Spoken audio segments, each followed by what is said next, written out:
Hi everyone. We all know Magnus Carlsen for his amazing wins, grinds from otherwise equal positions, and his dazzling endgame skills, middle game mastery, calculation, and everything.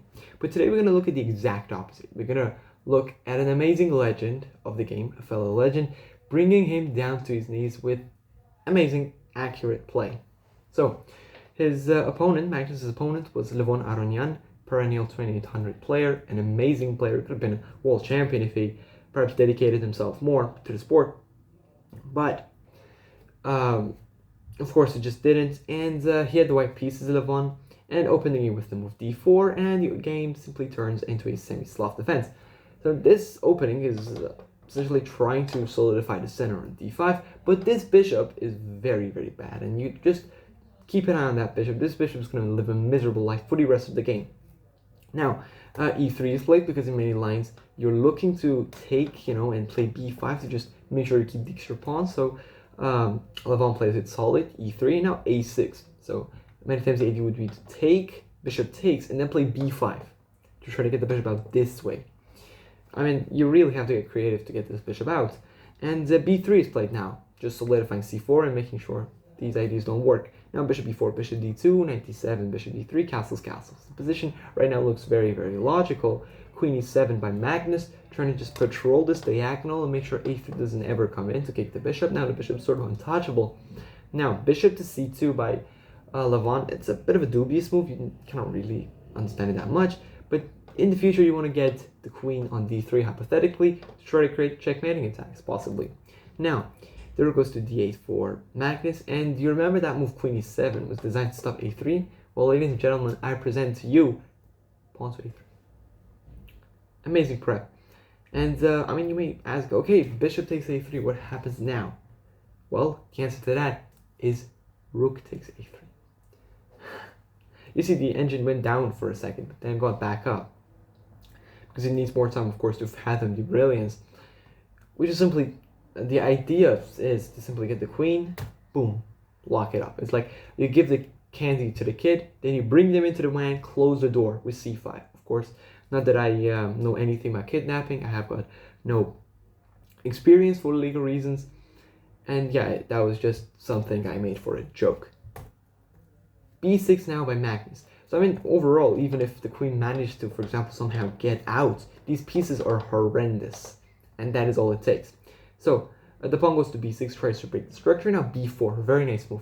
If you want to take this pawn, I'll play knight takes d5, and your position is just crushed. The amount of threads and the amount of checks and everything is just amazing. And the queen side looks like a minefield, right? Which is so easy to just step on a mine and get your queen trapped. So you have to be very careful. So after b4, Magnus plays a very, very nice move, knight to e4. Says, okay, come on, I'll give you back a pawn. Just, let me free up my position a bit. Levon says, yeah, thank you. Takes, and takes. Now I'm looking to put pressure on here. Magnus moves out of the way with rook b8, and now Levon plays bishop takes c6, cashes in. Just kidding, he plays bishop takes h7. Check. Amazing move. Amazing move. And this is known as a good gift sacrifice. And the reason you can do this is that these guys are smoking cigars, and this queen is this queen is in the van. So now king takes h7 and knight g5. So it only works if this knight has safe passage to the g5 square. Now there are four squares technically. If let's say the king goes here, this is the simplest one. We play queen h5 check, king g8. We just now take on f7, and after the king goes here, we play the quiet move, knight takes on e6. Now I'm checkmating on g7, so you go and defend. But little did you know, this didn't lend a hand. This just led to you getting checkmated a different way. Yeah, the king is just yelling at the rook, just get out of my way. But yeah, this is a checkmate.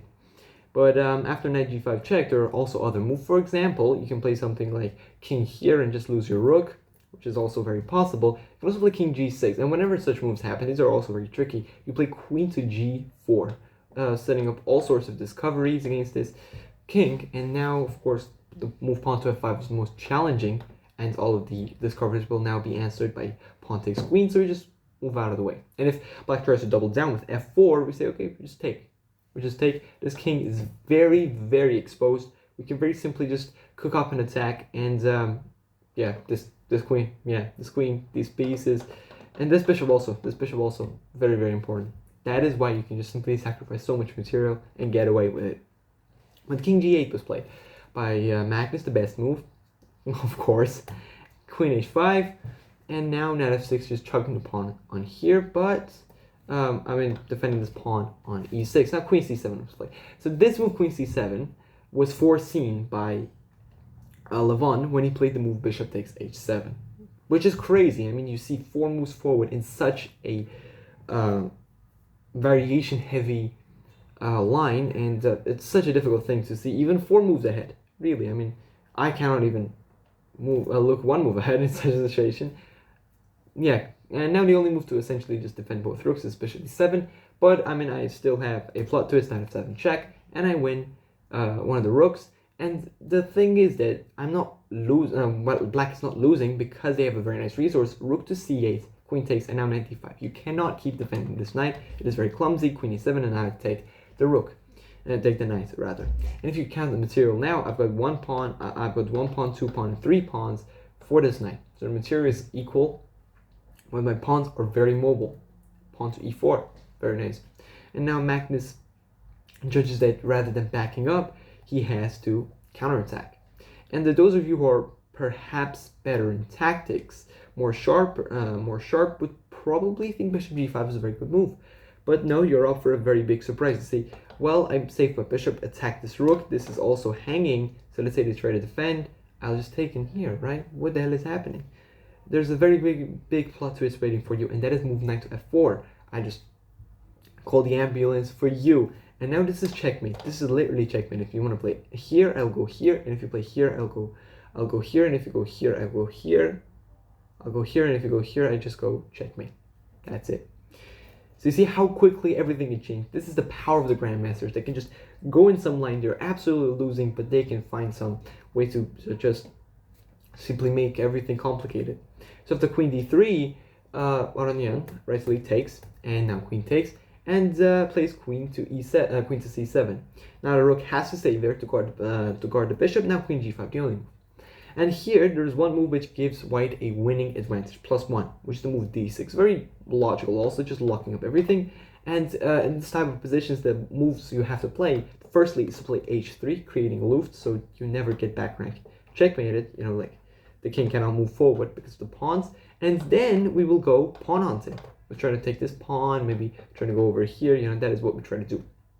Now, Aranyan took on C6, of course, very logical, taking a pawn, bishop C8. You see this bishop, right? The bishop just went out to D7 and then dropped back. It's absolutely crazy. Now, we played a very same idea, H3. Now the queen goes and rook D1, simply defending the pawn. And this position is equal, but the very natural move, pawn to E5,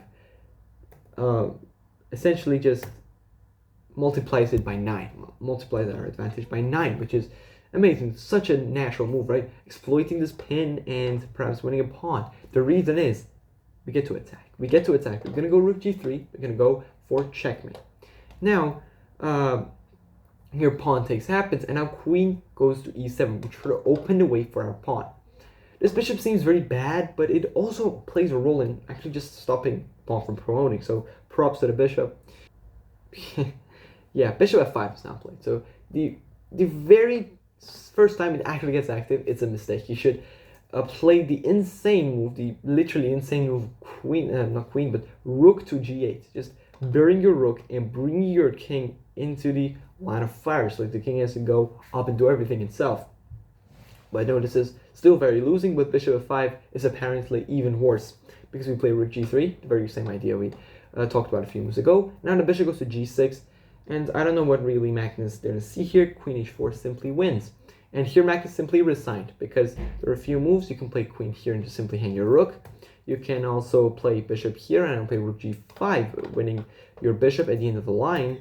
Or you could just simply back up with your king. In that case, you just lose your bishop. In either case, you're just losing because this pawn is defended. Then I maybe go here, Queen E7, defend the pawn, threaten mate, and yeah, etc. Thanks for watching this far. I hope you enjoyed this video.